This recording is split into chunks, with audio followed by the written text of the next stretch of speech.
뉴스에 시작합니다. 저는 종정민입니다. 참 어렵게 한자리에 앉은 한일 정상회담부터 알아보겠습니다.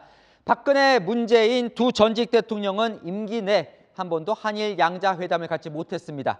그만큼 건너기 힘든 한일 과거사의 강. 윤석열, 기시다 두 한일 정상이 오늘 일본 도쿄에서 마주 앉았습니다. 한국이 먼저 손을 내밀었다는 게 내외신 공통된 평가인데요. 일본은 어느 정도 화답을 했을까요? 양국 정상이 85분간의 회담을 마친 뒤 공동 기자회견을 갖고 방금 전 그 결과를 발표했습니다. 일본 총리관저 앞에 나가 있는 노은지 기자 연결하겠습니다. 자, 노 기자, 정상회담에서 5년 만에 수출 규제 해제와 지소미아 정상화 공식화됐죠? 네, 그렇습니다. 한일 정상회담에 이어서 조금 전 20분가량의 공동 기자회견도 모두 끝났는데요.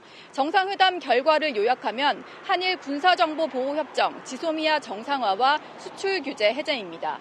2018년 우리 대법원이 강제징용 배상 판결을 내린 이후에 일본 정부는 그 보복 조치로 불화수소 등 반도체 소재 3개 품목에 대한 수출 규제 조치를 내렸죠. 여기 맞대응해 문재인 정부는 세계무역기구 WTO에 수출 규제 조치가 부당하다며 제소를 했고 양국 간 군사기밀을 원활하게 교류하는 지소미아 효력도 정지시켰습니다. 양국 관계 악화의 상징과도 같은 두 조치가 오늘 회담을 통해 정상화된 겁니다.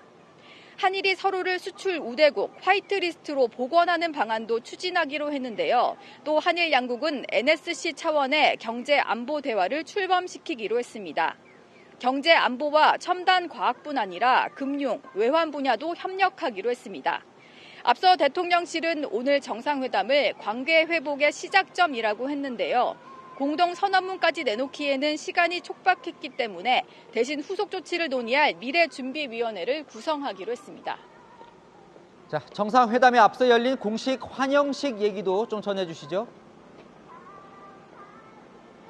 네, 오후 4시 40분쯤에 윤석열 대통령이 총리관저에 도착을 했고 기시다 총리가 문 앞에서 윤 대통령을 맞이했는데요. 윤석열 대통령은 공식 행사에서 자위대 의장대를 사열했습니다. 총리관저에서 자위대 의장대 사열은 그 국빈 방문에 준해서 준비되는 공식 행사입니다.